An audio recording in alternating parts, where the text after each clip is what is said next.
Oi, gente, tudo bem?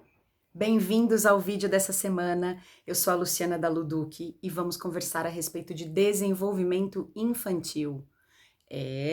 Piaget e Vygotsky, quem é que nunca ouviu falar desses autores fundamentais na psicologia da educação e na teoria interacionista? Querem aprender sobre isso? Então, se liga na inclusão.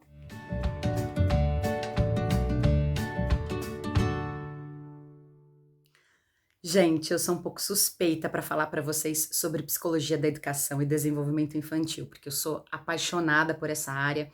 Trabalhei muitos anos na universidade com a disciplina de psicologia da educação e sempre tive e tenho a certeza de que os contributos dessa área, né, do conhecimento, sem dúvida nenhuma, são fundamentais para a gente discutir educação, discutir inclusão e realização. São as bases, na verdade, né, as bases teóricas que nos dão ali alicerce para refletir acerca da aprendizagem das crianças e do adulto também. A teoria que eu vou conversar com vocês hoje é a teoria interacionista, que tem como grandes personagens Piaget e Vygotsky. Toda a gente alguma vez na vida já ouviu falar de Piaget e de Vygotsky, com certeza. Se não sabem o que fazem, mas pelo menos já ouviram falar desses nomes. Os pais, principalmente, os profissionais da área da educação, nem se fale, assim como profissionais da saúde. Bom, Piaget e Vygotsky, interacionistas. Bom, o próprio nome da teoria já nos diz muito sobre o que ela quer nos ensinar. Tem a ver com interação. Interação de quem? De um sujeito com o ou os objetos de conhecimento inseridos, incluídos num meio. Então, para a pessoa aprender e se desenvolver, ela precisa se relacionar com aquele conhecimento e precisa estar incluída num meio onde as pessoas possam conviver e trocar experiências. Essa é a base do interacionismo.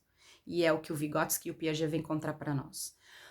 Piaget, de uma maneira mais linha de desenvolvimento, não é? Ou seja, ele traz as fases do desenvolvimento, não é? Divididos por faixa etária, sensório-motor, pré-operatório, operatório concreto e operatório formal.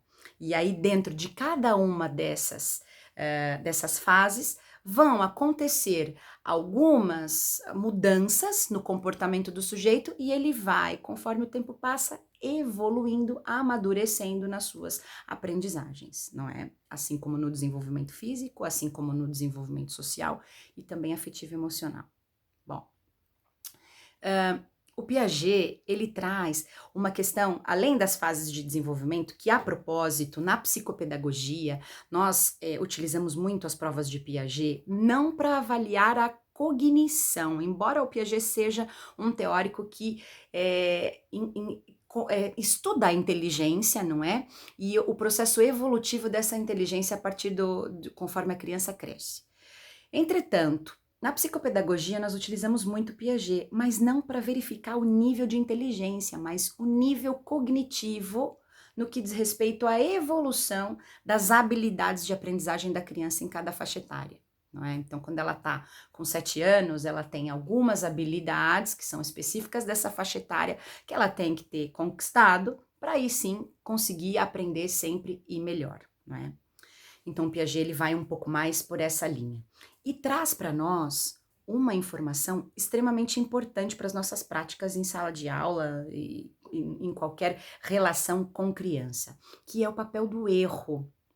Nós precisamos, sem dúvida nenhuma, entender como é que a criança pensa e por que ela nos dá aquela resposta.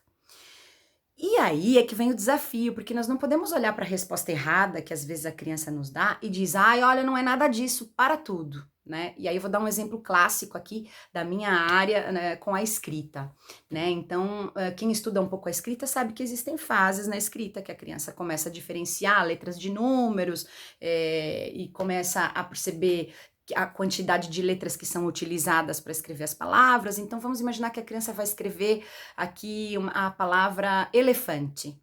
E aí ela me escreve um E, um L e um F, por exemplo. Não está escrita a palavra elefante.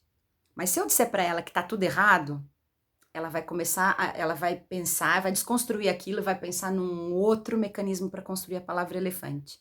Então, se eu não olho para aquele erro, e é isso que o Piaget nos diz, de uma maneira construtiva, de uma maneira que some conhecimento para o outro, eu simplesmente faço ele desistir da ideia e ter que encontrar uma outra estratégia que pode, às vezes, ser totalmente diferente daquela da qual ele estava a pensar e o afasta cada vez mais da aprendizagem que se espera.